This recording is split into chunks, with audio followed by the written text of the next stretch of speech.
Boa tarde a todos vocês e a todas, né?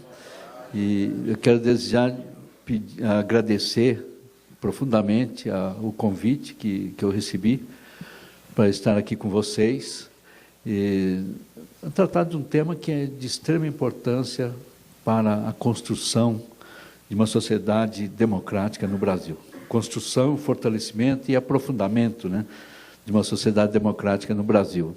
Eu quero que vocês se sintam totalmente à vontade comigo. Olhem para os meus cabelos brancos, mas não fiquem intimidados, achando que alguma pergunta pode ser, digamos, inaceitável ou inadequada. Nós estamos aqui para conversar, para dialogar, né? Bom, meu nome é Anivaldo Padilha e estava comentando, né, que a primeira vez que eu entrei neste edifício aqui, se não me engano, foi no dia 21 de março de 1970. E eu entrei aqui algemado e vindo do DOI-CODE, que era o DOI-CODE, vocês já devem saber o que é, né? Que era o principal centro de repressão e de torturas no Brasil, que era ali na Rua Tutóia. Eu tinha passado 21 dias lá, fui preso pelo Exército, tinha passado 21 dias lá sendo torturado, e vim para cá em condições muito precárias. Então, voltar a esse edifício para conversar e falar sobre direitos humanos para mim tem um significado muito especial. Um significado de que, apesar de tudo, né, que nós passamos, a minha geração passou, nos anos 60 e 70, a luta não foi em vão. Grande parte do que vivemos hoje no Brasil, de liberdade, de expressão, de manifestação, de construção democrática da sociedade, se deve à luta que nós travamos lá atrás. Vou resumir um pouquinho a minha história. Eu atuava em dois campos na época. Eu era estudante de Ciências Sociais na USP, ali na época que funcionava ali na Rua Maria Antônia, e participava do movimento estudantil. Mas eu era também, e ainda sou metodista, sou protestante da Igreja Metodista, e na época eu era diretor do Departamento Nacional de Juventude da Igreja Metodista do Brasil. E era também um dos líderes principais do movimento ecumênico de juventude no Brasil e na América Latina, um movimento que reunia jovens protestantes e católicos, né? Em todo o trabalho social, grande parte do que nós fazíamos era um trabalho de alfabetização de adultos, né, e de luta também pela justiça, superação das desigualdades no Brasil, tudo. E naquele momento a polarização ideológica na sociedade era muito forte, né, os conflitos ideológicos muito grandes, e inclusive dentro das igrejas. Qualquer pessoa daquela época que falasse que havia pobreza no Brasil, era imediatamente taxada, rotulada de comunista. Você falar que a gente precisava ter uma sociedade mais justa, era acusado de ser comunista. E foi acusado de comunista por 2 pastores da minha igreja, que eu fui preso e torturado. Porque no momento de tortura, em que eles queriam que eu confessasse que eu era membro do Partido Comunista Brasileiro, e eu negava, um dos torturadores falou o seguinte: bom, você quer que acredite em você ou no pastor que afirma que você é comunista? Bom, essas são águas passadas, mas não tão passadas, porque essas águas continuam a correr nesse rio no qual todos nós navegamos, né?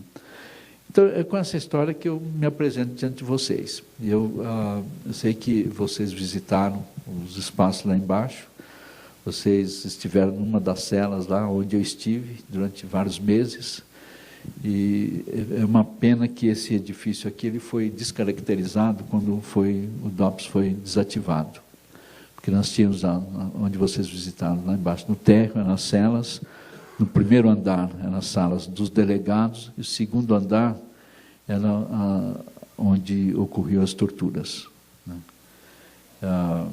E os instrumentos de torturas deram fim neles, mas todos aqueles instrumentos que vocês já devem ter ouvido falar, que era o pau de arara, cadeira de dragão, que era uma cadeira forrada de metal, e onde o preso era colocado nu na cadeira e amarrado, onde eles aplicavam choques elétricos. Além de outras formas, choques elétricos também fora da cadeira, mas de outras formas, e outras formas de violência. Esse aspecto essa parte aqui do edifício foi desativada, então vocês não têm acesso a isso, né? Mas provavelmente vão ter acesso à medida que nós consigamos refazer o que foi o DOI-CODE, lá na Rua Tutóia, que está em processo de ali ser transformado num centro de memória das torturas no Brasil. Porque é um passado que nós não podemos esquecer. Como dizia Dom Paulo Evaristo Arnas, não esquecer para que não possa nunca mais acontecer, né? E eu sei que vocês passaram lá embaixo, então eu prefiro, em vez de eu fazer uma palestra, eu sei que vocês devem ter muitas perguntas. E eu preferia começar com essas perguntas. Agora, eu queria conhecer um pouco vocês. Queria saber, antes disso, quer dizer, quem aqui tem mais de 40 anos? Opa! Opa! Estou em casa quase. Quem tem mais de 50? Opa, tem alguns aqui.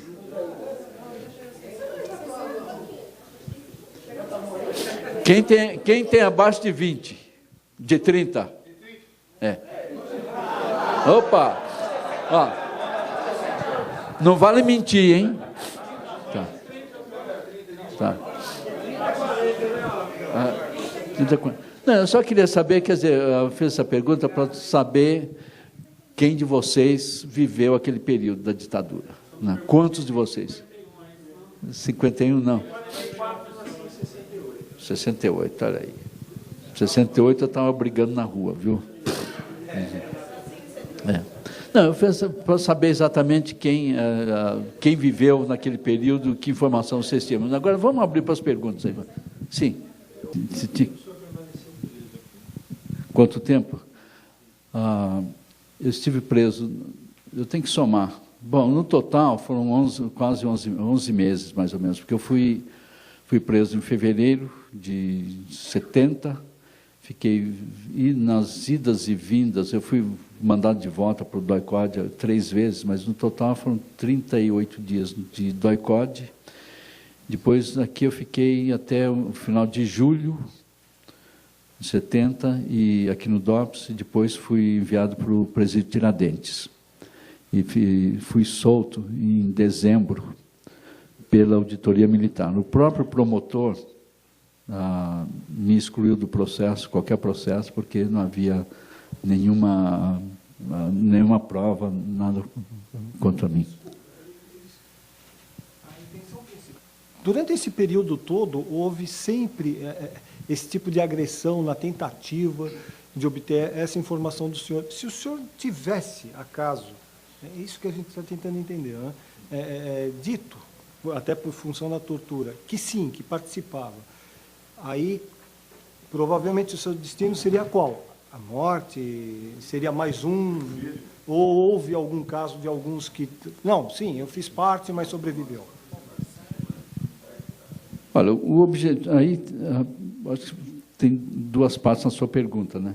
Primeiro, é importante entender que a tortura, ela não foi simplesmente parte, digamos, não foi resultado de brutalidade policial, ou de algum policial que tenha saído da linha e praticado a tortura. Não. A tortura foi parte de uma política do Estado.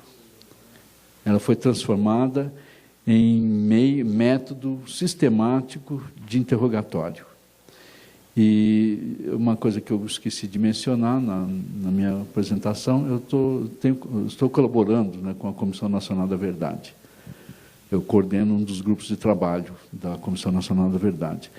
E, recentemente, a comissão descobriu, quer dizer, um documento um documento produzido pelo Exército, que mostra o organograma da repressão. Então, é uma linha direta de ligação entre os centros de tortura, DOPS, DOI-CODE e vários outros, linha direta, passa pelo comando militar da região, no caso aqui seria o 2º Exército, o comandante do 2º Exército, e dali direto ao ministro, ao comandante da arma, que seria Exército, a Marinha ou a Aeronáutica, e desses comandantes ao presidente da República. E a todos os documentos mostrando que realmente foi uma política sistemática do Estado para obter informações, né? Mas não era só isso, obter informação, porque a tortura teve 2 objetivos. Um foi extrair informações dos presos. O outro objetivo foi aterrorizar a população. Mostrar, se você sair dali, se você criticar, você pode sofrer isso também. Então, esses 2 coisas, né? Então, agora, quem era preso, o objetivo era realmente extrair informação e confissões. Teve pessoas que acabaram confessando coisas que não praticaram. Outras pessoas se recusaram. Eu participava de uma organização clandestina, que era a Ação Popular. A Ação Popular é uma organização que foi organizada por membros da Juventude Universitária Católica e Juventude Protestante. E também movimento Juventude Operária Católica, Juventude Agrária Católica.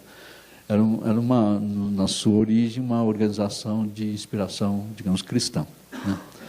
Agora, outras pessoas que participavam, sim, eram membros do Partido Comunista ou de outros, várias organizações, e pessoas que não tinham nenhuma ligação partidária, ou simplesmente eram pessoas que queriam pensar. Você tinha intelectuais, você tinha artistas, que é o momento da censura absoluta, né, na imprensa, nas artes, e qualquer pessoa que fizesse qualquer crítica à ditadura era imediatamente acusado de comunista e era suspeita de pertencer a alguma organização. E havia também delações feitas por pessoas que queriam se vingar de outras. Então, era muito fácil. Você falava, fulano é comunista, aí a polícia ia lá e prendia, né? Mas, havia uma movimentação social contra... Sim, uma movimentação social contra a ditadura. Isso havia, sim. Não, havia, porque a ditadura ela foi a ditadura militar, porque os militares assumiram o comando total e absoluto do processo, mas teve o apoio de civis. Tem apoio de civis, por exemplo, documentos que a gente tem descoberto, por exemplo, a Fiesp financiou o DOI-CODE. Aqui no DOPS tem o registro da entrada das pessoas que vinham aqui, tinha lá embaixo, né, um livro de registro. Hoje você tem um sistema eletrônico, né? Mas na época era um livro que você tinha que assinar, o horário de entrada e de saída, pessoas que vinham aqui. E tem um registro, mensalmente vinha um fulano da Fiesp aqui, provavelmente trazer dinheiro. E vários outros setores da imprensa apoiava, né?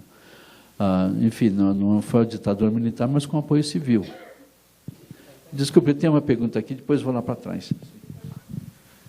Como o senhor enxerga hoje essa luta, que foi uma luta para que a sociedade tivesse seus direitos, né, libertados, e hoje alguns movimentos não estão usufruindo da forma correta dessa luta que os senhores iniciaram? Olha, é uma pergunta bastante importante essa, né? Porque, primeiro, realmente, a gente tem que perceber o quê? O regime democrático, o Estado democrático de direito, ele não existe sem a liberdade de expressão, sem a liberdade de reivindicação, sem a liberdade de manifestação, né? Então, a manifestação dos movimentos sociais, são partes, digamos, essenciais do Estado de Direito. Agora, em todos os movimentos, existem pessoas que extrapolam os seus, nas manifestações. Por exemplo, eu percebo esses dias que a gente tem visto aqui em São Paulo, mas não somente em São Paulo, né? Em várias capitais, o movimento pelo tarifa livre, não, a catraca livre, né, no caso. Então você tem, quer dizer, na verdade o movimento é pacífico. Agora, muita gente entra ali e eu, sinceramente, a gente tem que realmente ser críticos, né, daqueles que extrapolam, que partem para a violência, tudo isso, né? Que destruição de patrimônio, às vezes, eu acho que isso tem que realmente ser criticado, porque no Estado de Direito é considerado um crime, né, contra o patrimônio público. Ou seja, é uma forma de sufrar do Estado contra a manifestação, né? Porque se tem alguns baderneiros, com certeza vai estar sufrando a polícia agindo. E a polícia agindo vai entrar nessa parte da repressão da polícia. Não, tem, certamente tem. Eu me lembro, na minha época, lá dos anos 60, 70, havia agentes da ditadura infiltrados no movimento. Então, eu me lembro, por exemplo, o movimento estudantil, a gente organizava as manifestações, nós tínhamos consciência, a gente sabia quem era que estava ali para provocar a intervenção policial nas manifestações. Nem sempre a gente conseguia controlar, porque era um movimento mais organizado. Hoje, o movimento que está ocorrendo no Brasil, ele é organizado de maneira mais horizontal, né? Pelas redes sociais, na internet e tal. Então, não há um comando. Na minha época havia, as organizações eram estruturadas, a gente se espalhava, os militantes estavam no meio do povo para poder dirigir e evitar o tipo de confronto com a polícia. Agora, havia os agentes infiltrados pela polícia, pela ditadura, que era para provocar exatamente e dar a desculpa para uma intervenção violenta por parte da polícia. Hoje, eu não sei se há esse tipo de agente, eu acredito que não. Não tem nenhuma evidência, mas tem pessoas que, no meio da multidão, acabam extrapolando. E agora a gente tem que pensar, aí entra, eu acho que a questão de vocês, né, da Guarda Civil na metropolitana, que é de que forma a polícia pode se preparar para realmente reagir a esse tipo de provocação sem ultrapassar os limites da lei, sem ultrapassar os limites do respeito aos direitos humanos e respeito ao cidadão. Isso aí é uma coisa que eu tenho certeza que vocês, provavelmente, eu tenho certeza que essa é uma preocupação central no trabalho de vocês, né, da polícia. A Lei de Ação Popular 47/1965 tem alguma integração com o movimento do senhor de ação popular ou não? Que lei? É uma lei de ação popular de 47/17 de 1965. Essa lei tem alguma ligação com o movimento do senhor, cara? Você está se referindo ao direito de você entrar com ação popular na justiça? Não, totalmente, quer dizer, é diferente. Minha organização foi inspirada exatamente nisso. A ação popular quer dizer, quando o cidadão, um grupo de cidadãos, né, se organiza e entra com uma ação na justiça, né, então, é um instrumento legal, que já existia antes, né, dessa lei de 66, existia bem antes, já esse instrumento. Então, o nosso caso foi inspirado nesse direito, que a gente criou um movimento político. Deixa eu ver, lá atrás. Né? Por gentileza, eu gostaria de saber se, na sua trajetória de resistência, em algum momento o senhor aderiu às armas, e se, na sua opinião, o senhor acha que essa adesão às armas foi uma escolha correta ou errada? Olha, eu não aderi, por dois motivos. Uma questão pessoal, de valores e tal, que eu não sou bom. Eu vou citar aqui um autor moçambicano, Mia Couto, um dos grandes escritores da língua portuguesa, e num personagem de um romance dele, ele diz: eu não sou bom, eu não tenho a coragem de ser mau. E eu acho que é o meu caso. Eu não tinha coragem. Realmente não fazia parte do meu... Eu sempre procuro diálogo, procuro consenso, procuro evitar o conflito. Conflito de ideias, não, mas o conflito físico, eu nunca, desde criança. Talvez porque eu era muito pequeno, magérrimo, tudo isso, não tinha condições de enfrentar nenhum dos moleques da rua onde eu morava. Aqui. Então, mas tinha também uma questão política. Eu não concordava com a luta armada naquele momento, porque um argumento que eu usava era que nós tínhamos que a nossa luta tem que ser política, porque a fragilidade da ditadura estava no campo político. Uma luta armada seria enfrentar a ditadura naquele ponto onde ela era mais forte, que era o campo militar. Agora, eu sempre digo também, apesar de discordar, eu tenho o maior respeito pelos meus companheiros que optaram pela luta armada. Porque era um momento em que todas as formas de luta política, todas as formas de canais de diálogo, canais de discussão política foram fechados. Absolutamente fechados. Então, eu entendo perfeitamente que muitos companheiros não viram outra alternativa a não ser tentar começar um movimento de organização de uma luta armada. Porque, na verdade, a rigor, nós não tivemos uma luta armada por parte da oposição. O que houve foram iniciativas de preparação da luta armada, né? Então, quer dizer, eu não participei, fui contra, mas eu tenho o maior respeito absoluto pelos companheiros que optaram, porque eu conheci muitos deles, e muitos, inclusive, foram assassinados depois, né? Pessoas que estavam ali dedicando sua vida, entregando sua vida pela causa da liberdade. Eu posso não concordar, mas tenho realmente o maior respeito. Inclusive, muita gente pergunta a questão do sequestro, né? Que é o sequestro de embaixadores para libertar presos políticos. Vocês aqui já ouviram falar, devem ter conhecido, né, Sobral Pinto. Então, dos grandes advogados, dos grandes juristas brasileiros, católico, conservador. Fizeram uma pergunta para ele lá naquela época, o que ele achava do sequestro.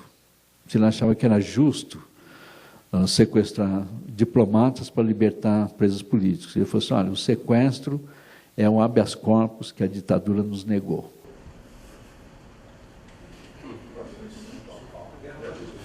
Sim. Só uma pergunta. Sim. Uma pergunta. O senhor presenciou a prisão da nossa presidente aqui no recinto? Não. Se as mulheres ficavam junto com os homens presos? Não, as mulheres ficavam separadas. Quer dizer, lá embaixo, aqui no DOPS, elas ficavam... Vocês viram aquele corredor onde tem as celas? Lá no fundo, hoje não tem mais, ali tinha 3 celas onde as mulheres ficavam, no fundo daquele corredor. O presidente foi preso em janeiro, né, de 70, eu fui preso em fevereiro. Nós fomos contemporâneos, em parte, lá no DOI-CODE e aqui no DOPS, e depois no presídio Tiradentes. Eu estava na ala masculina e ela na ala feminina, né? As mulheres eram separadas, a gente não tinha... Os contatos que a gente tinha com as companheiras que estavam lá eram contatos que a gente conseguia, você sabe, o preso... Quem está preso sempre consegue meios de sobrevivência. E a gente conseguiu os meios de manter contato com as companhias que estavam do outro lado. Obrigado. Não, eu só falou que não houve efetivamente luta armada no país. Mas houve uma preparação da luta armada, né? Inclusive com assaltos à banca, a levantar dinheiro. E houve um movimento da guerrilha do Araguaia, né? Conhecido até. E que é escondido da história do Brasil. A Comissão da Verdade pretende investigar isso e trazer para a história esse movimento? Realmente a guerrilha do Araguaia, ela estava também em processo de preparação, né? Ela não estava engajada em luta, mas estava em processo de preparação. Os assaltos a banco eram para recolher recursos para organizar a luta armada, né? Isso aí foi... Agora, a Comissão da Verdade tem 14 grupos de trabalho que estão investigando os vários aspectos daquele período, né? Inclusive, no caso da guerrilha do Araguaia, tem um grupo que está investigando a guerrilha, que se conecta com o grupo que está investigando também os mortos e desaparecidos.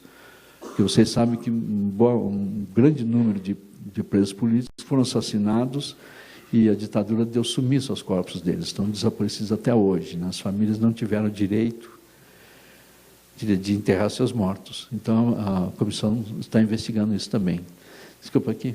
o senhor nos deixa bem claro a vivência do senhor, a experiência que o senhor passou e muito transparente a sua indignação pelas situações e ações que foram passadas na sua vida no dia a dia. Sim.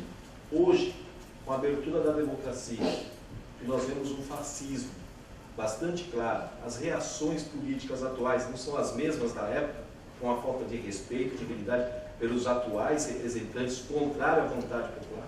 Possivelmente, ali, quando o colega fala de fascismo, né, o fascismo ele se caracterizou por ataques, regimes de governo, que faziam ataques às organizações populares, organização de trabalhador, movimento social. Eu acredito que hoje, por exemplo, apesar de estarmos num Estado democrático, existe todo um movimento, vamos dizer, governamental de criminalizar movimentos sociais, da juventude, de sem-tetos e assim vai. Acho que a pergunta dele é mais nesse sentido de fascismo. Não, sim, eu não caracterizaria isso como fascismo, né? Porque é diferente, né? São conceitos diferentes. O que ocorre hoje é que nós estamos realmente ainda num processo que eu chamo que é um processo de transição para a democracia. Nós não atingimos uma democracia plena e eu acredito que jamais vamos atingir, porque a luta pela democracia é uma luta permanente, uma luta diária, né? E hoje, vou me alongar um pouquinho, porque o que eu percebo hoje na sociedade é que você tem, como sempre, grupos distintos e posições distintas. Há, sim, um setor da sociedade que tenta criminalizar os movimentos sociais. Agora, não é o governo que faz isso. Em alguns casos, sim, mas não é o governo, não é o Estado que faz isso.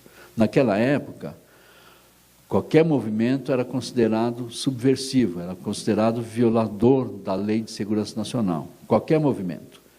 Desde movimentos religiosos, a quantidade de relatos que a gente vê no pesquisar os arquivos, percebe a quantidade de informantes que havia nas igrejas. Quantidade de relatórios, falam, estive hoje na missa tal e não houve nenhum sinal de subversão. Estive na missa tal, na mesma coisa. Estive no culto, na igreja tal, na mesma coisa. Quer dizer, isso aí era um controle absoluto sobre a cidadania. Hoje não ocorre isso. Hoje nós vivemos, sim, num Estado de direito, Estado democrático de direito, onde as várias posições se colocam, né? E assim, a mídia, por exemplo, ela tem realmente tentado criminalizar os movimentos sociais. Tanto é que, por exemplo, estamos falando dos movimentos que ocorreram esses dias. Todos nós sabemos que foi uma minoria ínfima que realmente faz provocações, que faz alguma depredação. Mas a mídia chama isso de baderneiros, movimento de baderneiros. Isso é criminalizar. Eu não acho que isso seja fascismo, mas a gente pode caminhar. Agora, o importante é que o Estado tem que garantir os direitos de manifestação. E quem se manifesta também tem que saber os seus limites. Agora, o que ocorre é que há ainda o que eu chamo de aprofundamento da democracia, né? Nós temos, acho que a questão que você falou, né, do governo não ouvir, é que eu acho que vivemos o que nós vimos esses dias aí, eu acho que é um sinal da inadequação do nosso sistema representativo. Porque você sabe que a transição democrática ela foi feita sob controle dos militares ainda. A Constituição de 88 ela é o marco, digamos, do fim da ditadura, né? Mas ainda foi feita por um Congresso eleito em 84, ainda sob a ditadura. Então, o que surgiu de lá como modelo político, como modelo eleitoral, tudo isso ainda é resquício da ditadura. Da mesma forma que as forças de segurança, a polícia militar, ainda é resquício da ditadura. Então, nós temos ainda muita coisa daquilo que o Ulisses Guimarães chamou de entulho autoritário, que nós temos que limpar, né? Ainda temos que limpar. Agora, há realmente uma dificuldade aí, porque os canais de participação são muito limitados. Os partidos políticos não são totalmente, absolutamente suficientes. São importantes, são absolutamente importantes numa democracia, mas tem que haver outros canais de participação. Existem os conselhos, nós temos vários conselhos que é para participação da população, né? Mas falta uma consciência democrática também na sociedade, de participação, de cobrança. Então, há momentos que há uma ruptura de diálogos. Eu vi na manchete hoje do jornal, quando estava indo para cá, que o prefeito convidou o movimento para dialogar. Eu acho que esse é o papel do governo. Esse é um papel do governo. Aliás, duas manchetes, assim, meio que opostas, né?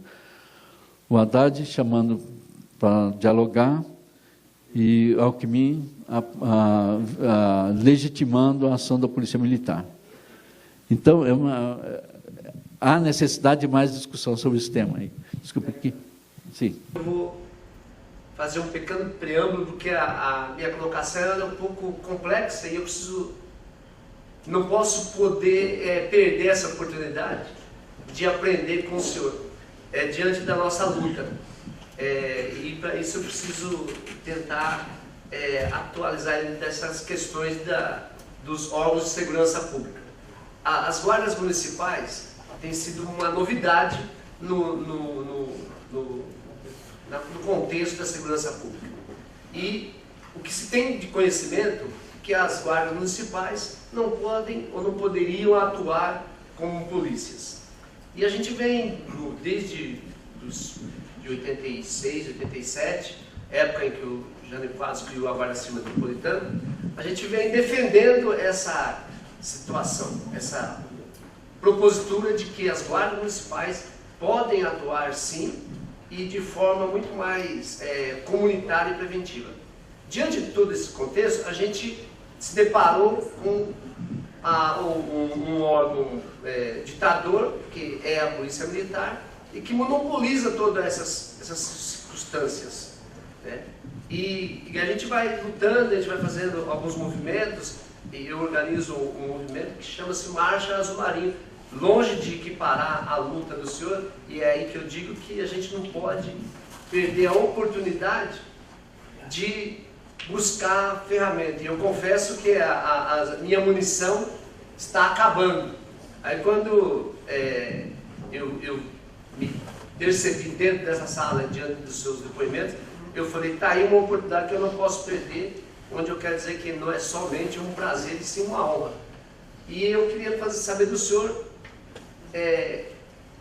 como dar prosseguimento numa luta dessa quando a gente encontra um paredão da ditadura, né, como a Polícia Militar. Porque hoje tudo que as guardas realizam na área de segurança pública, a Polícia Militar não consegue fazer e também não dá essa...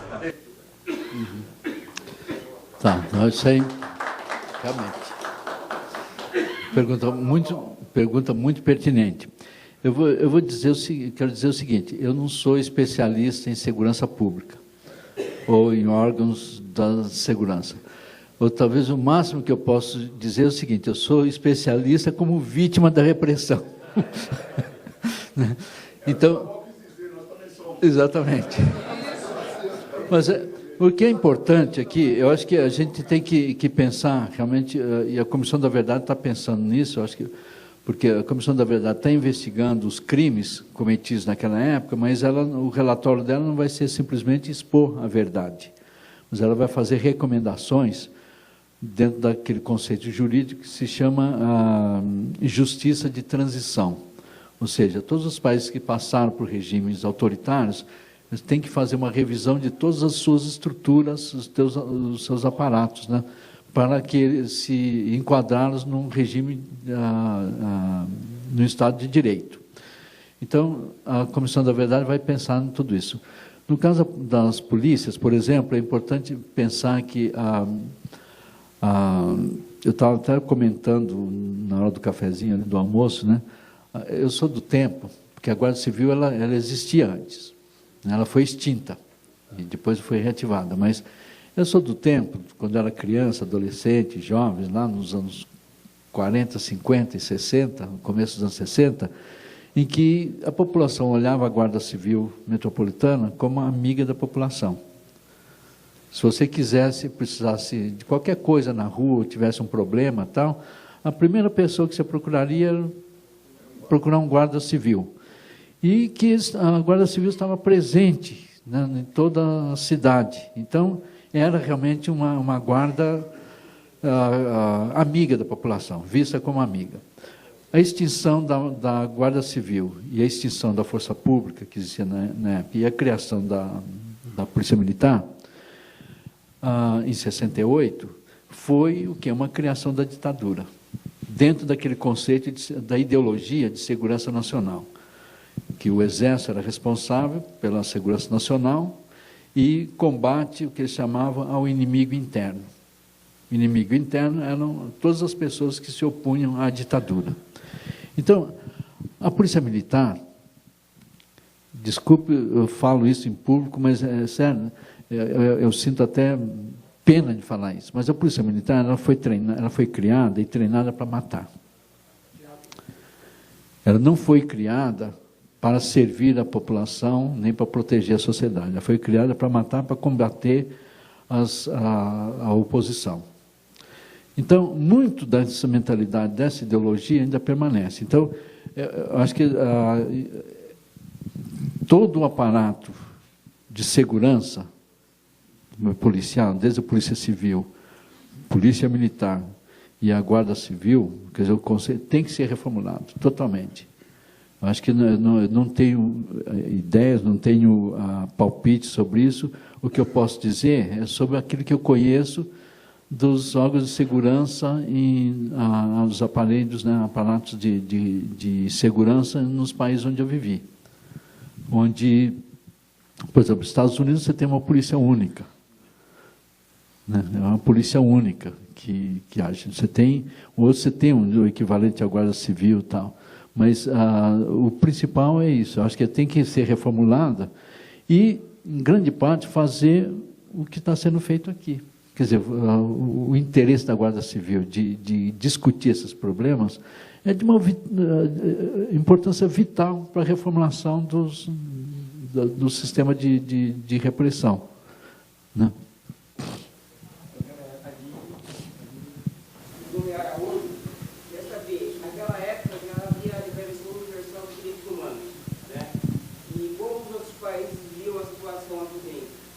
Olha, os outros países, temos que pensar, por exemplo, na América Latina, temos que pensar que o Brasil foi a primeira ditadura dessa nova fase autoritária da América Latina. Foi a que estabeleceu o modelo para as ditaduras que vieram depois, no Uruguai, na Argentina, no Chile, na Bolívia, Peru e depois na América Central também. Então, as ditaduras foram parte de uma política internacional, que é da diplomacia americana, a diplomacia dos Estados Unidos, de instalar os regimes de segurança nacional na América Latina como parte da sua luta anticomunista. Então, no início, no Brasil, poucas pessoas tomaram conhecimento no mundo, né, sobre a ditadura no Brasil e a repressão, porque havia uma censura absoluta sobre os meios de comunicação.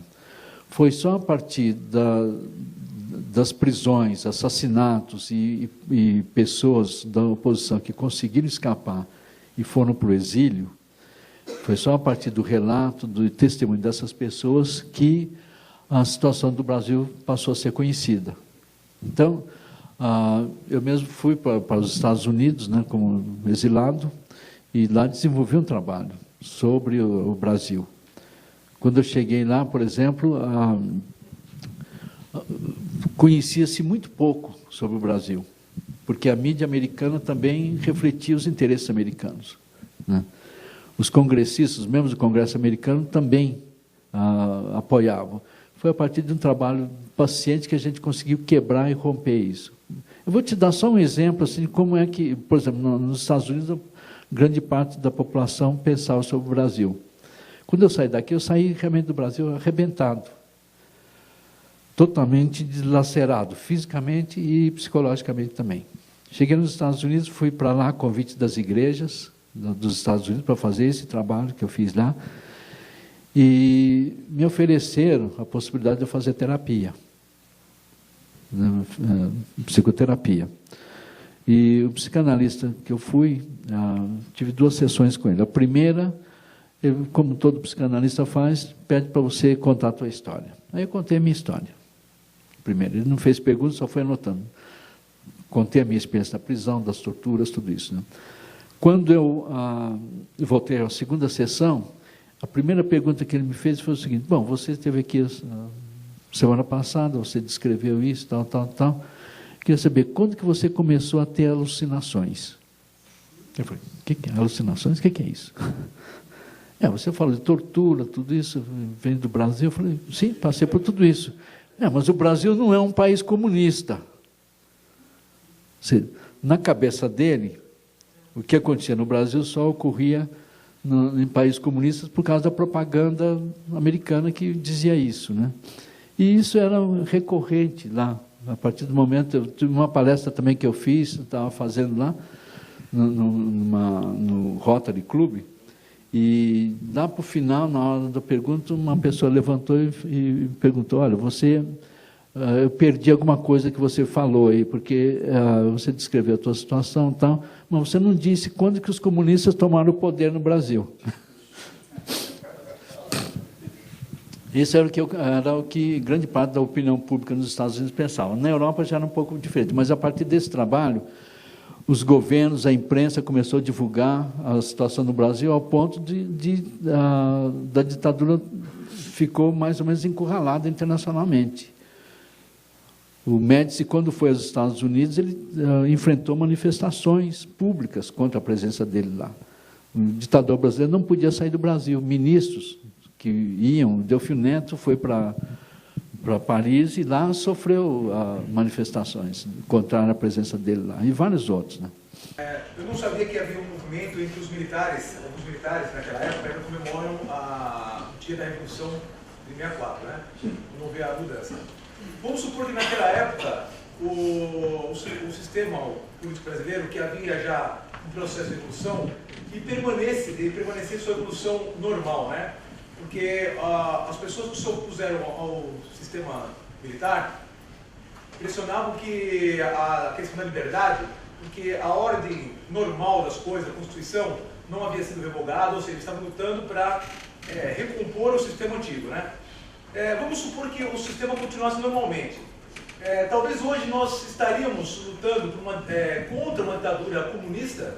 O senhor acha que se o comunismo, a luta dos senhores, era realmente para estabelecer a antiga vontade ou se seguisse a transição normalmente? O senhor acha que o Brasil estaria num sistema comunista e teria o perigo de nós estarmos hoje discutindo não a ditadura militar, mas a ditadura comunista, como aconteceu na Rússia, em Cuba e na China?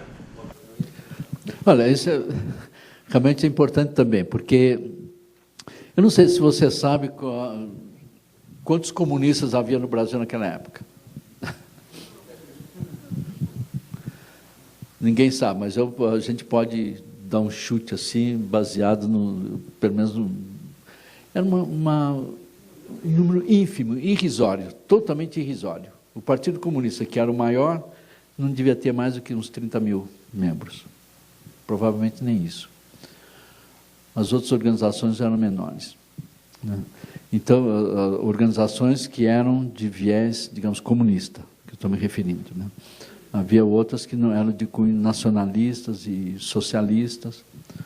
No meu caso, por exemplo, minha organização era de caráter socialista, mas não comunista, né? E o problema é que realmente a mídia, na época, quer dizer, com o apoio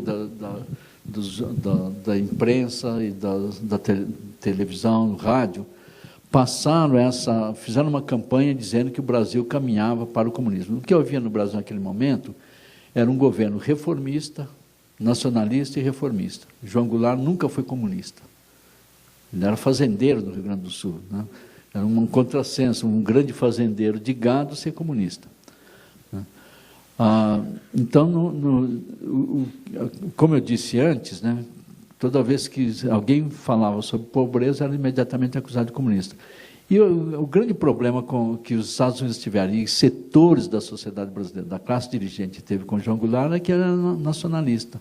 E sempre teve um setor da classe dirigente no Brasil aliado a interesses internacionais. Até hoje, grande parte do agronegócio, né, é aliado de interesses internacionais. Grande parte da nossa mídia é aliada do sistema financeiro internacional. Então, quer dizer, qualquer tipo de ameaça aos seus privilégios, aos seus interesses, era imediatamente acusado de ser comunista. Então, eu não vejo nenhuma possibilidade de, naquele momento, ter se instalado um regime comunista no Brasil. O que poderia, sim, eu acho que teria, se tivesse tomado o curso, né, aquele processo, certamente estaríamos vivendo hoje numa outra situação. Porque quais eram os pontos de programa do João Goulart? Eram as reformas de base, a reforma da educação, para democratizar a educação, a reforma agrária, para democratizar realmente a propriedade da terra. A gente, com a reforma agrária, naquele momento, talvez as nossas cidades não teriam inchado como incharam, né? A defesa de recursos naturais também, né? Então, e uma política externa independente. Essa foi um dos grandes nós, né, de conflito com os Estados Unidos. O Brasil tem uma política externa independente, autônoma em relação aos interesses americanos, e defender esses interesses brasileiros. Eu acho que nós pagamos um grande preço pelo golpe, né? Hoje tem duas gerações, pelo menos, que são vítimas daquele período. Agora, se houvesse um regime comunista, eu estaria lutando contra também. Qualquer tipo de sistema autoritário, eu lutaria contra. Sim. Boa tarde. Boa tarde. Minha pergunta é com respeito à questão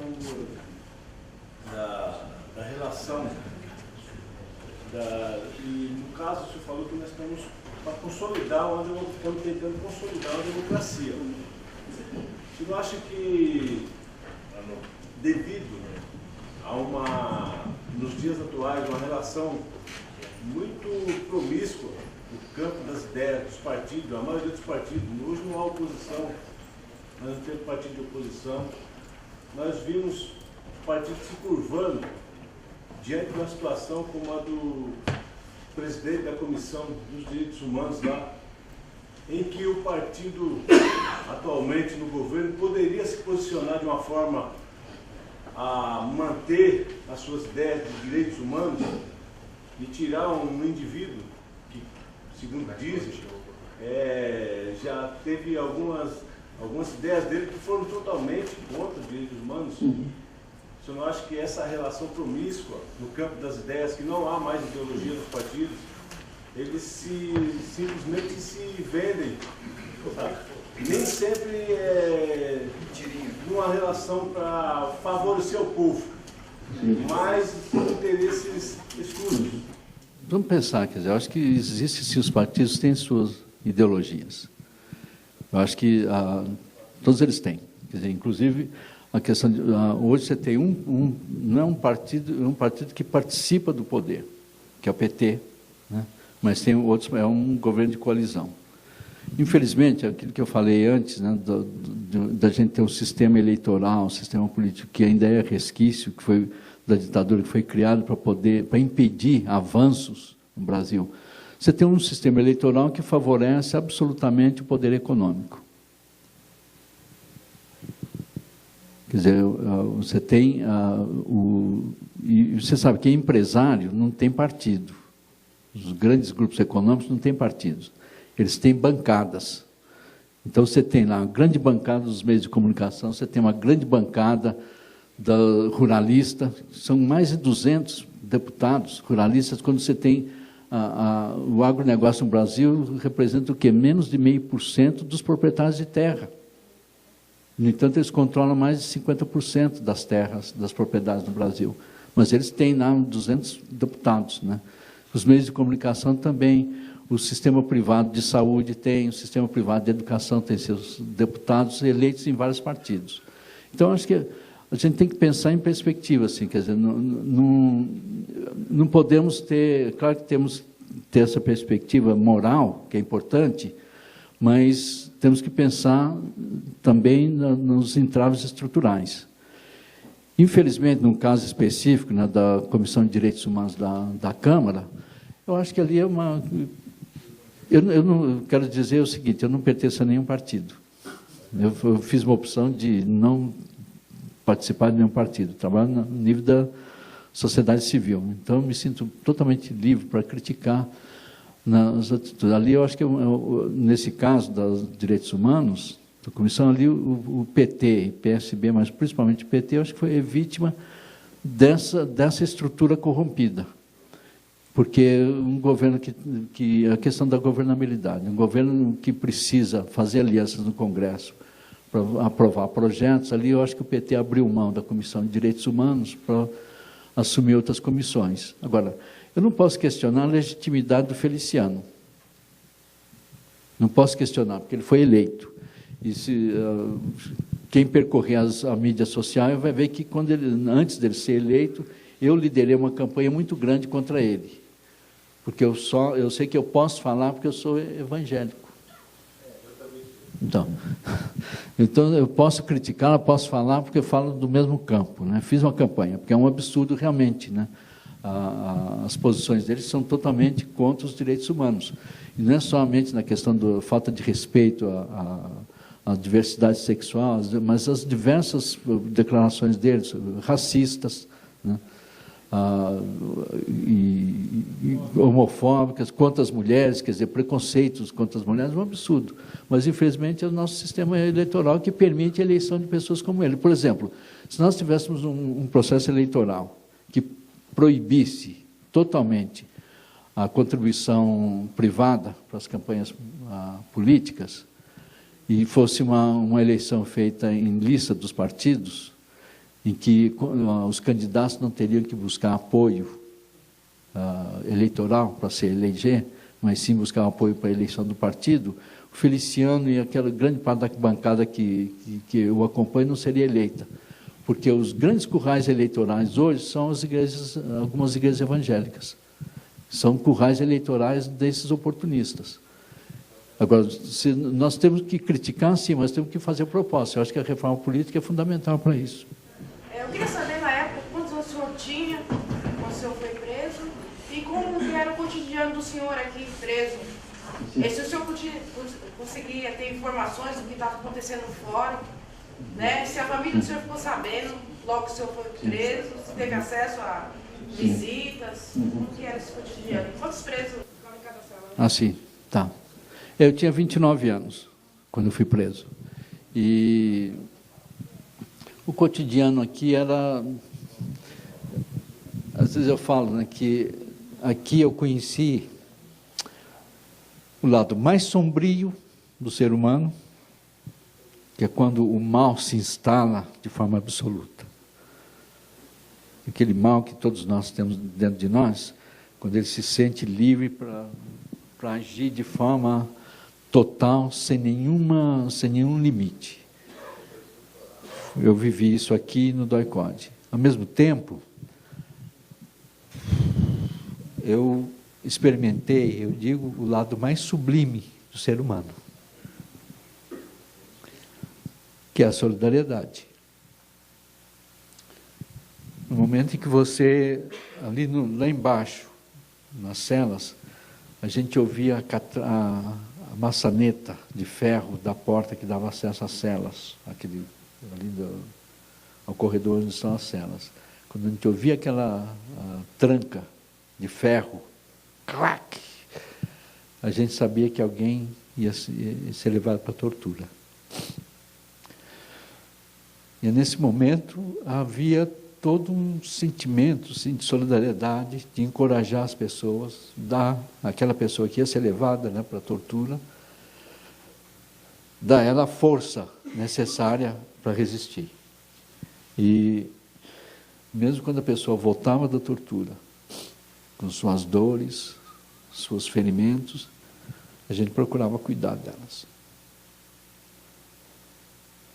E ali era uma coisa, ali é onde você percebe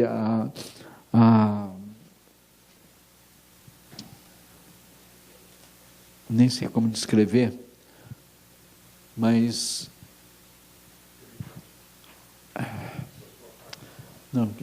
não, você percebe o quanto.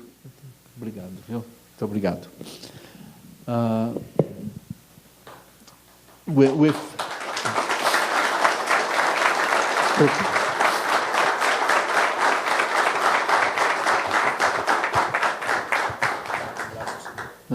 Obrigado. Obrigado. Pode ser o pastor. Teve o efeito, eu diria, nefasto daquilo que foi chamado de anticomunismo, ou o efeito nefasto de qualquer tipo de estigma. Porque ali na cela nós tinha cristãos, tinha não cristãos, tinha judeus, tinha comunistas, tinha ateus, tinha pessoas que criam, pessoas de fé. No entanto, nenhuma ali agia de acordo com os estereótipos, com o estigma que estava presente na mídia. E esse espírito de solidariedade era profundo entre nós.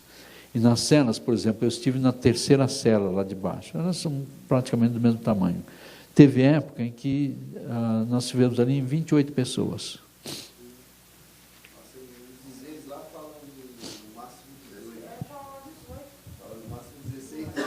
16, o que estiveram lá? Não, eu nunca vi isso. Não teve, mas foi uma noite, eu me lembro bem, foi na noite do 1º de maio de 70, em que houve várias prisões. E que para você dormir, não havia colchões para todo mundo, não havia cama nem nada, né, eram uns colchões no chão, a gente punha os colchões e a gente dormia atravessado lá no colchão. Pelo menos na parte, o dorso, então, ficava no colchão e todo mundo apertado ali. Mas esse era o cotidiano. O cotidiano também era a gente se reunia, era um momento a gente discutia muito política, tinha discussões teóricas profundas, porque você tinha gente, por exemplo, uma das pessoas que faleceu esses dias, né, Jacó Gorender, um grande historiador, esteve na minha cela. Então era uma pessoa extremamente experiente, um intelectual de primeira linha, e dos jovens ali com eles, né? Então, Joaquim Ferreira, Joaquim o Arruda, o Caio Prado Júnior, enfim, pessoas dessa natureza estavam lá com a gente também. Então era um momento de aprendizado também, né? E momentos de lazer, que a gente tinha que a gente criou, por exemplo, o miolo de pão, que a gente molhava, e a gente moldou peças de xadrez, e a gente jogava xadrez lá, né, para passar o tempo também. Então, olha, minha família ficou sabendo no mesmo dia por um daqueles casos assim de sorte. Quando eu dei entrada no DOI-CODE, tinha um rapaz da minha igreja que estava servindo no Exército, na PE, na Polícia do Exército. Ele estava ele era o sentinela. Então ele me viu entrar. E aí ele olhou para mim, eu fiz sinal para ele, né, para avisar, e ele avisou. Então, no mesmo dia, minha família soube. Mas eu fiquei incomunicado até julho. Eu só pude receber visitas no mês de julho. E só fui reconhecido, quando eu falo que fui preso, na verdade não fui preso, eu fui sequestrado. Só fui reconhecido como preso político quando eu fui indiciado, em julho. Até aquele momento eu estava desaparecido. Boa tarde.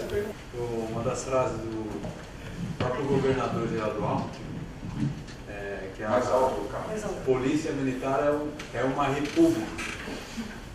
A frase dele, quando ele foi indagado sobre os desmandos aí do comando, né, da PM. Eu queria dizer que nem ele, governador, consegue controlar 100%. Né? Então é um órgão que, a meu ver, ele existe. A proteção da sociedade está em segundo plano. O primeiro plano, no meu entendimento, é a sobrevivência dela própria, da instituição Polícia Militar. Isso. E nós, das guardas, já somos uma ameaça. Então, fomos assunto de discussão no alto comando, né? Que eles discutem as ameaças e quais as estratégias para debelar, para neutralizar. Então, nós fomos alvo disso. Tem documentos, inclusive um documento que foi até circulou na internet, que a gente teve acesso, que recomendava que os oficiais influenciassem os prefeitos de várias cidades para não criarem as guardas, né, para impedir o crescimento. Então, era só esse adendo assim, que eu, como naval, entrou nesse assunto. Eu só queria esclarecer isso, passar isso por cima. Tudo bem, obrigado.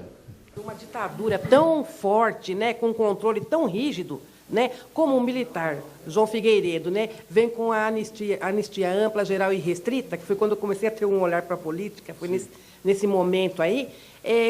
Que força foi essa que conseguiu minar essa ditadura? Quando começa a anistia, começa, né, a minar essa ditadura, né? Que força foi essa que conseguiu chegar O Lamarca, o capitão Lamarca, ele mandou a família dele para fora, tá? Para tipo, a família dele não sofrer as consequências também da ditadura. O medo do senhor de chegar essa opressão à sua família, quer que o senhor me explique se teve essa na família? E outra coisa, até que ponto a Rede Globo, ela também colaborou com a ditadura contra os manifestos? Sim. Não, a Rede Globo, desde o começo, ela colaborou. Tanto é que ela, como rede poderosa, ela surge com a ditadura. Quer dizer, ela não era tão grande, ela passou a ser quase que o porta-voz oficial da ditadura, né? Nesse sentido. Então, ela se fortaleceu. E ela só foi... se você acompanhou a história, por exemplo, quando começa o movimento pela anistia, eu não estava no Brasil, eu estava fora do Brasil, mas eu voltei exatamente poucos meses antes de começar o movimento pelas eleições diretas. A Rede Globo só foi noticiar as manifestações muitos meses depois, quando ela percebeu que já não tinha mais jeito de segurar, mas ela sonegou essa informação, né? Agora, em relação à minha família, as ameaças foram reais. Quer dizer, me ameaçaram, por exemplo, inclusive, de trazer minha mãe e torturar minha mãe na minha frente para que eu confessasse, que eu passasse informações sobre meus companheiros, tudo isso. Então, esse tipo de ameaças ocorreram. Não sei se vocês tiveram chance, oportunidade de assistir o Jornal da Record essa semana. Começou segunda-feira uma série de reportagens, vai terminar hoje, sobre crianças e torturas daquela época. Que são entrevistas com crianças que foram presas na época com seus pais. Crianças de 2 anos de idade, 3 anos, 4 anos de idade, algumas até torturadas na frente dos pais. Quer dizer, é esse tipo de insanidade ocorreu, né? Então, as famílias, o Lamarca, por exemplo, ele manda a família para fora porque sabia que era uma forma de protegê-las, né? Desculpa, a sua pergunta foi... A anistia, exatamente, Ora, foram vários fatores que levaram à anistia e à mudança da ditadura. Teve vários fatores. Primeiro, que realmente a ditadura no Brasil já estava totalmente, o apoio dela estava totalmente minado. Tanto é que houve eleição em 74, em que a ditadura perdeu fragorosamente a eleição, apesar do controle, porque você sabe que a ditadura tinha abolido todos os partidos, depois criou 2 partidos, a Arena e o MDB. Na época a gente brincava, né? Era o partido do Sim e o partido do Sim Senhor. O partido do Sim Senhor. O MDB, que era de oposição, ele era totalmente limitado. E toda vez que ameaçava ganhar a eleição, ganhava a eleição, aumentava o número de deputados, a ditadura cassava os mandatos. Então, teve eleições em 74, que a derrota da ditadura foi fragorosa, quer dizer, perdeu quase totalmente controle do Senado e da Câmara. Aí, em 75, o Geisel, que era o presidente, veio com aquele grande chamado pacote de abril, que ele fechou o Congresso, cassou a maior parte dos mandatos da oposição, estabeleceu no Senado, que veio ser chamado de senador biônico, ou seja, 1/3 do Senado é nomeado pelo Exército, não era eleito. Era uma forma de garantir maioria lá, para manter uma fachada de democracia. Então, ele já estava fragilizado, bastante fragilizado.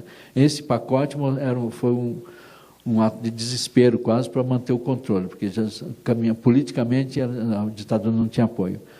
Economicamente também a economia começou a fazer água.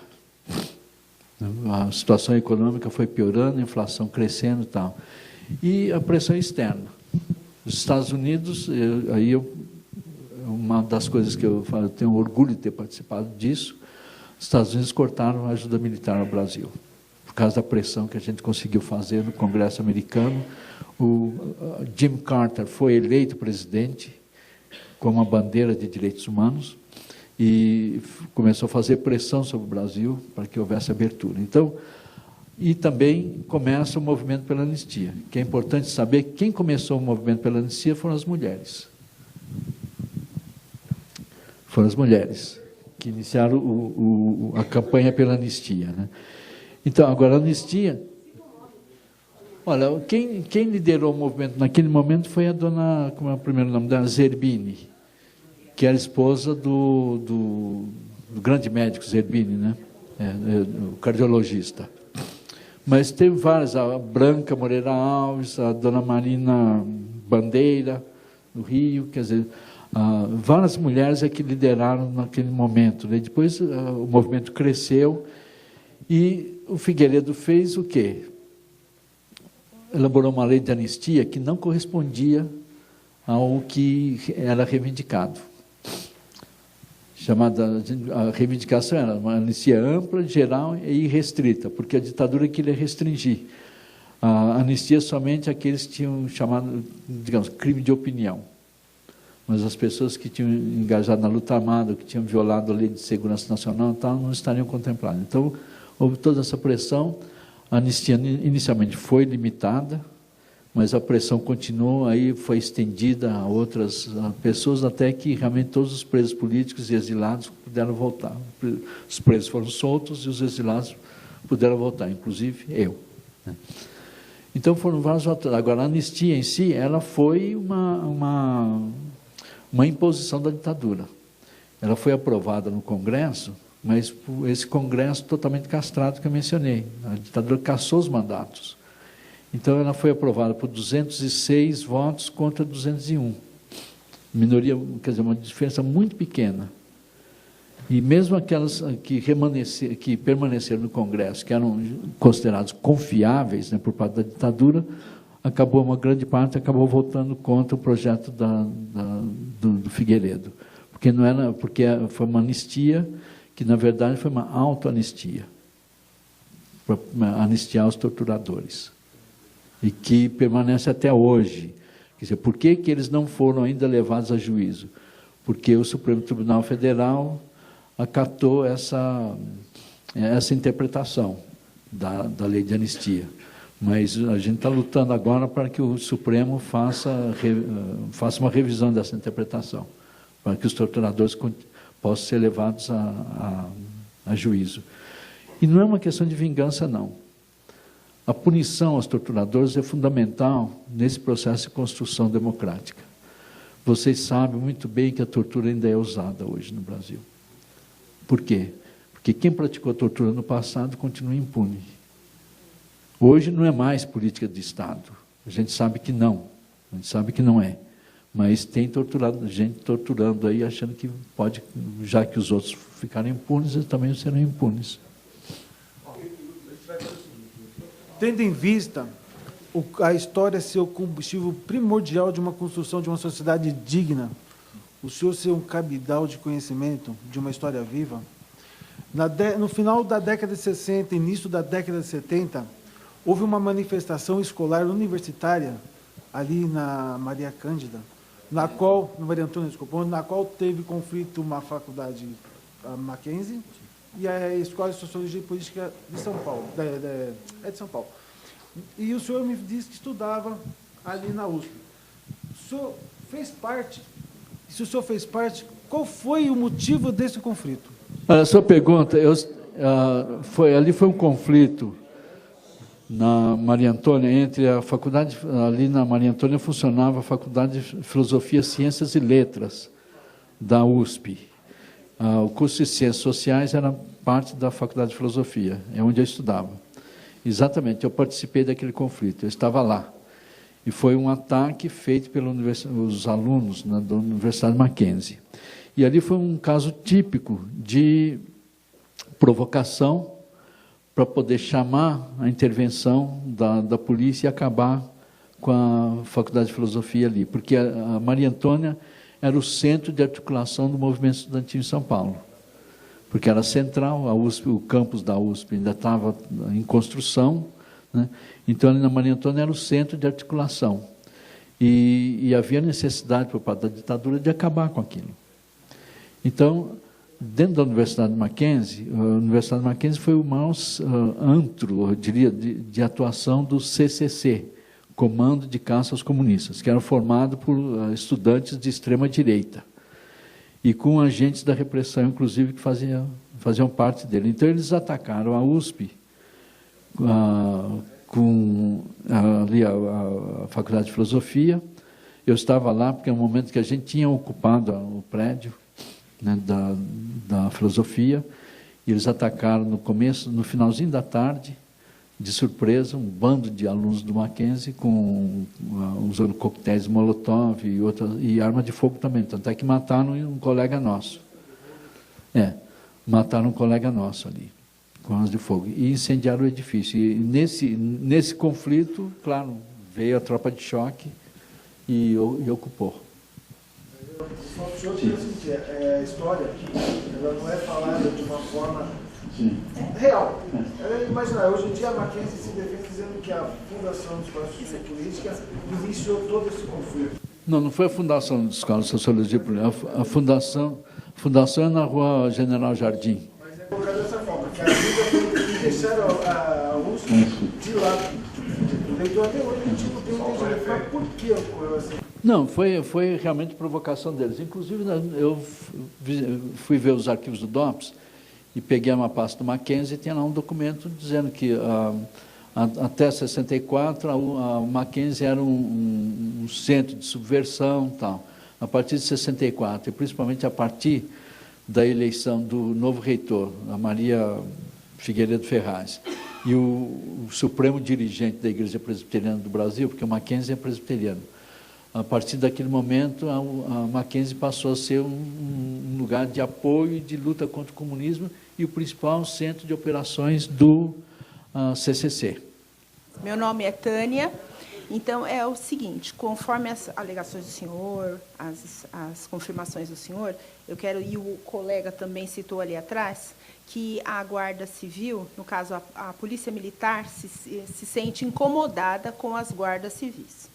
E o senhor disse, no caso, que a Guarda Civil, na sua opinião pessoal, que ela teria que acabar, que muitas pessoas têm medo. Não, Polícia Militar, a Polícia Militar, desculpe, a Polícia Militar. Então, o que eu digo, assim, para os colegas, né, a minha opinião particular, juntando com a opinião, né, de outras pessoas e do senhor, é que nós, diante dessa situação, não podemos perder a nossa identidade da antiga Guarda Civil, que, no caso, é, né, protetora, aliada, né, e amiga, e conforme esse seminário, nós absorvemos bastante, assim, cumprimos a nossa função e é difícil na rua, mas a gente não esquecer que o outro, o indivíduo, é um ser humano e a gente sempre se concentrar para não perder essa identidade, não ter o comportamento da Polícia Militar. E também para os próximos companheiros que estão entrando, a gente tentar passar aquela rede. E em casa também, vou ser breve, não vou me estender, houve uma situação, tenho 2 filhos, então, diante da mídia, a televisão, que falou que tem agitadores, nessa manifestação, ela não foi bem nítida assim, há manifestação pacífica, porém há pessoas da esquerda no meio. Então, diante um filho pegou e disse para mim, tá vendo, mãe, é muito errado essa situação. Já o outro, que já está na faculdade, e ele, que eu moro na Praia Grande, ele falou, mãe, eu vou participar da manifestação de Santos, porque nós temos que lutar por uma melhora, né, as condições que entram na questão financeira. Então, eu, dentro de casa, né, eu fui a mediadora de explicar para os dois e tentar contornar. Então, assim, só para terminar, para a gente não esquecer, né, de passar para os próximos, não perder a nossa identidade e não queremos ser igual à polícia militar. Era só essa a minha citação. Eu acho que sim. Eu não quero... Eu sei, né, que a gente não pode generalizar, porque quando eu falo de extinção, eu falo no sentido de ser substituída por uma outra força organizada, numa outra mentalidade de respeito aos direitos humanos, tudo isso. Essa questão, por exemplo, de infiltração ou não, eu vi ontem no jornal alguém falando, bom, mas não é só quem está reivindicando, tem infiltração, tem gente infiltrada, agentes provocadores, por exemplo, tem lá uma bandeira do MST, isso na TV Cultura. Ora, MST é um movimento tão legítimo quanto qualquer outro. Quer dizer, é parte daquilo que foi dito aqui de criminalização de movimentos sociais. Né? Eu acho que realmente a gente tem que, essa de repassar, já que é a última fala, né? Eu quero deixar claro uma coisa, que quando eu falei da necessidade da força, de resgatar, eu diria, a dignidade da Guarda Civil Metropolitana, eu estava referindo realmente àquele passado dela de servidora da população, tudo isso, né? E eu entendo também, por exemplo, na questão de conflitos, né, o quanto deve ser difícil vocês trabalhando na rua e, de repente, se deparar com um grupo de pessoas ou com um indivíduo agressivo, né, que provoca a violência. E aí eu acho que é uma questão interna de vocês, de exigir um treinamento mais intensivo, né, de como se comportar, né, se preparar psicologicamente para enfrentar esse tipo de situação. Eu trabalhei nos Estados Unidos durante 3 anos, trabalhei para os Quakers, que é uma organização religiosa de uma extrema importância nos Estados Unidos, e o princípio fundamental deles é a não violência. E eu vi lá como as pessoas se treinavam para enfrentar situações de violência. Né? O preparo psicológico, realmente, não só o preparo subjetivo psicológico, mas também o preparo em termos de técnicas, né, que você tem que usar para desarmar o outro. Desarmar às vezes fisicamente, né, está armado mesmo, mas desarmar a agressividade, desarmar os espíritos. Eu acho que isso é muito importante, vocês têm que reivindicar isso.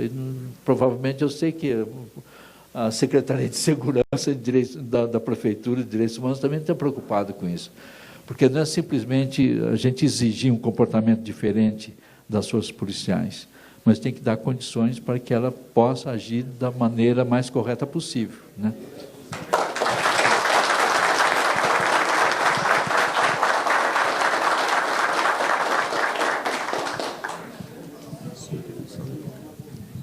Professor Aníbal, uma pena que a gente não se preparou, mas a gente, em nome dos guardas municipais, não só da Guarda Civil Metropolitana de São Paulo, mas dos guardas municipais do Brasil, quero oferecer um livro para o senhor da nossa autoria, onde nós estamos aqui fazendo um dossiê, e dizer para o senhor que a sua história de luta, né, eu coloquei aqui, dedico esta obra a um dos maiores homens desta história de liberdade no Brasil, Anivaldo Padilha. Nós, guardas municipais do Brasil, lhe agradecemos por essa luta. Bravo! O senhor serve de exemplo para nós.